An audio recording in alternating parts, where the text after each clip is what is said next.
Hello guys, आप लोगों को हमारे चैनल स्मार्ट स्टडी में स्वागत है। जैसा कि आप लोग को मैंने बताया था कि मैं हर रोज़ आऊँगा और एक एक टॉपिक बताते जाऊँगा जब तक बोर्ड एग्ज़ाम चलेगा। आज एक ऐसा टॉपिक है बताने जा रहा हूँ मैं, जिसमें किसी भी बोर्ड के बच्चे इससे पढ़ सकते हैं और सीख सकते हैं, क्योंकि ये किसी एक बोर्ड का नहीं है। क्षेत्र मिति एक ऐसा टॉपिक है जो हर बोर्ड में होता है, चाहे वो सीबीएसई बोर्ड हो, आईसीएसई बोर्ड हो, चाहे वेस्ट बंगाल बोर्ड हो, चाहे झारखंड बोर्ड हो। तो आज मैं क्षेत्र मिति का एक टॉपिक बेलन पढ़ाने जा रहा हूँ। बेलन आप लोग देखे होंगे, मम्मी को रोटी बनाते हुए देखे होंगे या पाइप देखे होंगे। तो बेलन जो होता है वो दिखने में पाइप जैसा होता है, या जो घर में रोटी बनता है वो बेलन उस जैसा होता है, सिलेंडर जैसा होता है। आप टंकी भी बोल सकते हैं, या जो रोड पे जो रोलर चलता है वो भी बेलन के आकार का होता है।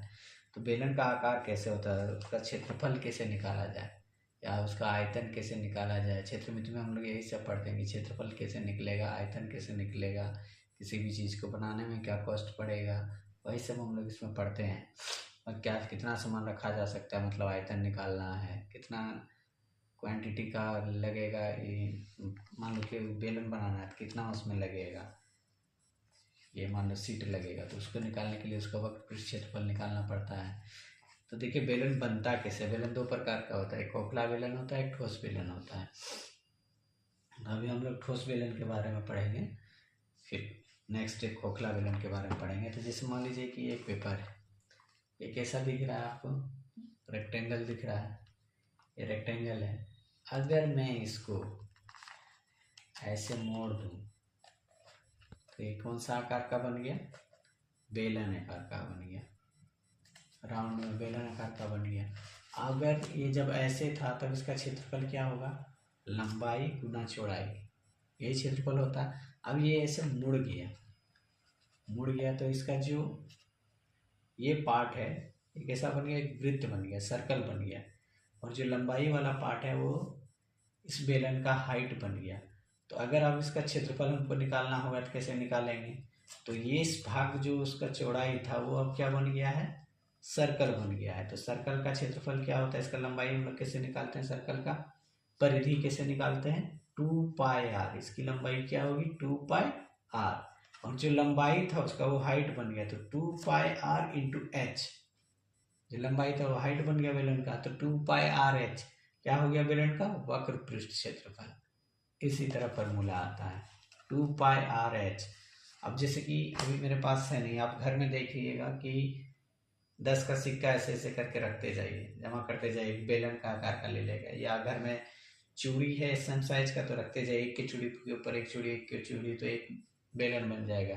तो उसका आयतन कैसे निकलेगा, तो चूड़ी हो चाहे सिक्का हो कैसा होता है, सर्कल होता है, इस टाइप का होता है।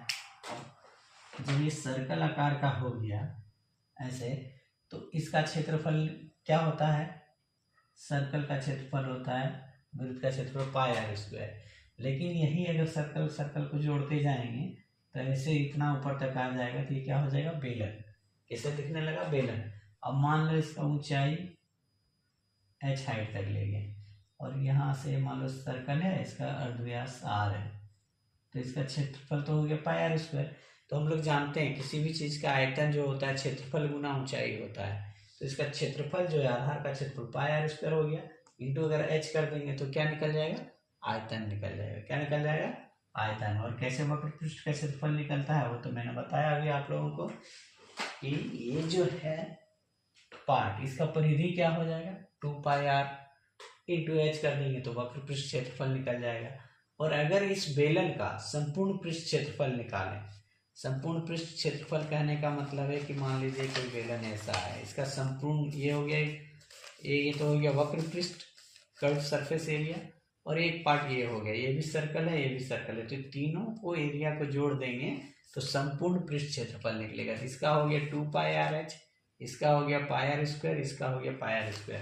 तो 2πrh प्लस इस सर्कल का πr² प्लस इस सर्कल का πr², अगर जोड़ देते हैं तो क्या हो जाता है, 2πrh प्लस 2πr²। ये हो जाएगा संपूर्ण पृष्ठ का क्षेत्रफल किसी भी बेलन का। तो ये 3 फार्मूला बेलन का है, 3 फार्मूला को समझाएं, और यही 3 फार्मूला से बेलन का लगभग सारा क्वेश्चन बनेगा सॉलिड बेलन का। खोखला बेलन का हम बात नहीं कर रहे हैं। पहला जो फॉर्मूला आया वो क्या आया, बेलन का वक्र पृष्ठ का क्षेत्रफल बराबर क्या बताए हम, 2πr/h। सेंटीमीटर है तो सेंटीमीटर स्क्वायर, मीटर है तो मीटर स्क्वायर। वक्र पृष्ठ किसको बोलते हैं, जैसे ये बेलन है तो ये जो पोर्शन है, ये जो राउंड पोर्शन है, ये टोटल ऐसे ये हो गया वक्र पृष्ठ क्षेत्रफल। जैसे रोलर जो चलता है तो ऐसे चलता है तो ये हो गया उसका वक्र पृष्ठ क्षेत्रफल। रोलर मूव करता है तो बेलन जब ऐसे रोटी में चलता है तो वो उसका क्या हो गया, वक्र पृष्ठ क्षेत्रफल। और संपूर्ण पृष्ठ क्षेत्रफल का जब बात बोलेगा तो दिस प्लस दिस, अब क्या हो जाएगा, दूसरा नंबर फॉर्मूला क्या है इसका। और बेलन के वक्र पृष्ठ के बाद आता है नंबर बेलन का संपूर्ण पृष्ठ का क्षेत्रफल। तो हम बताए थे बेलन में दो वृत्त होते हैं दोनों साइड पे, तो दोनों वृत्त का क्षेत्रफल प्लस वक्र पृष्ठ का क्षेत्रफल, तो क्या हो जाएगा, πr² plus 2πrh plus πr²। इसका मतलब हो गया कि ये है मेरा बेलन, तो इस वृत्त का क्षेत्रफल πr², इस वक्र पृष्ठ का क्षेत्रफल 2πr² और इधर वाले वृत्त का क्षेत्रफल πr²। तो πr² प्लस πr² कितना हो गया, 2πr² प्लस 2πrh। अब यहाँ भी 2πr है, यहाँ भी 2πr है, तो इसको आप कॉमन ले लीजिए, तो 2πr ब्रैकेट के अंदर हो गया r प्लस h। ये हो गया आपका बेलन का संपूर्ण पृष्ठ का क्षेत्रफल, सेंटीमीटर स्क्वायर और मीटर स्क्वायर जो दिया रहेगा आपको। ये तीन फॉर्मूला से ही पूरा बेलन के जितने भी सवाल हैं वो बन जाएंगे। और जब खोखला बेलन रहेगा तो उसके लिए मैं एक नेक्स्ट क्लास में बताऊंगा। इससे रिलेटेड अगर आप लोगों को कहीं कहीं कन्फ्यूज़न हो तो आप हमसे मैसेज कर सकते हैं, मेरे यूट्यूब चैनल पे क्वेश्चन पूछ सकते हैं। फिलहाल मैं एक एग्जांपल देके बताऊंगा, क्वेश्चन का एक एग्जांपल देके, उसके बाद कल मैं खोखला बेलन बताऊंगा। अब दोस्तों वक्र पृष्ठ और संपूर्ण पृष्ठ के बाद अब आता है नंबर बेलन, इसका आयतन निकालने का। बेलन का आयतन क्या होगा, बेलन का आयतन, तो हम जैसे बताए थे आप लोगों को डेमो में कि बेलन कैसा होता है, इसको मोड़ दीजिए ऐसे सिलेंडर जैसा। तो आयतन क्या होता है, किसी का क्षेत्रफल इंटू ऊंचाई। तो ये आधार हो गया, इसका आधार कैसा है दोस्तों, वृत्ताकार। तो वृत्त का क्षेत्रफल क्या होता है, πr², और जो ऊंचाई उससे गुना कर दीजिए तो आयतन आ जाएगा। तो πr² इंटू h, इसलिए बेलन के आयतन का फॉर्मूला क्या होता है, πr²h।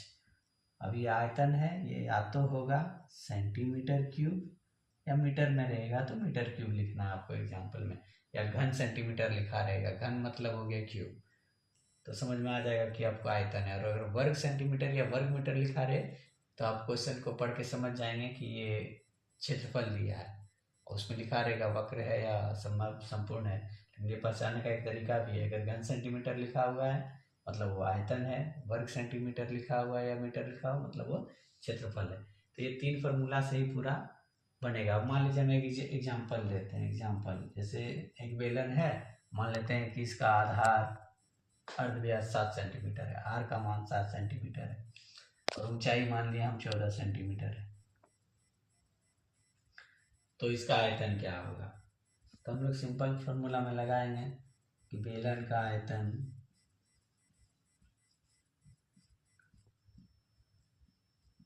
बराबर, हम लोग फॉर्मूला जानते हैं πr²h। तो पाई का वैल्यू सबको पता है 22/7 होता है, इंटू आर का मान कितना हम मान लिए हैं 7 सेंटीमीटर, तो आर की जगह 7 पुट कर देंगे, r² है तो 7 का स्क्वायर इंटू 14, एच का मान कितना हम माने 14, एक एग्जाम्पल दिए तो क्या हो जाएगा 22/7 गुने 7 का स्क्वायर 49 गुने 14, तो ये 7 दूनी 14 कट गया। तो अब क्या हो गया रे बाबू, ये हो गया 22 इंटू 2 इंटू 14 सेंटीमीटर क्यूब। ये आयतन आ जाएगा। इसको मल्टीप्लाई करके लिख दीजिए, या इसको ऐसे ही लिख सकते हैं 44 इंटू 14 सेंटीमीटर क्यूब। इसको गुना करना है तो गुना करके लिख सकते हैं। यहाँ गुना कर देते हैं। 14 चौको 56 का 6, हाथ रहा 5, 14 चौको 56, 56 और 5 61, तो कितना आ गया 616 सेंटीमीटर क्यूब। ये इस बेलन का आयतन आ गया। तो इसी तरह से प्रॉब्लम सॉल्व कीजिए। कहीं दिक्कत है, आयतन दिया रहेगा और अर्धव्यास दिया रहेगा, ऊंचाई निकालना है, निकल जाएगा। ऐसा ही क्वेश्चन दिया रहेगा कि जैसे 2 चीज़ इंपॉर्टेंट है और एक आयतन 3 चीज़ में 2 चीज़ हमेशा दिया रहेगा, या लिंक दिया रहेगा दूसरा चीज़ निकालने का, तीसरा चीज़ पूछेगा। इससे ज़्यादा कुछ नहीं पूछता है। और इसमें अगर कोई प्रॉब्लम है किसी भी बोर्ड के बच्चों का, इंग्लिश मीडियम के बच्चों का है, तो वो सिलेंडर, इंग्लिश में इसको सिलेंडर बोलते हैं, तो वहाँ से भी पूछ सकते हैं, उसको भी सॉल्व कर देंगे।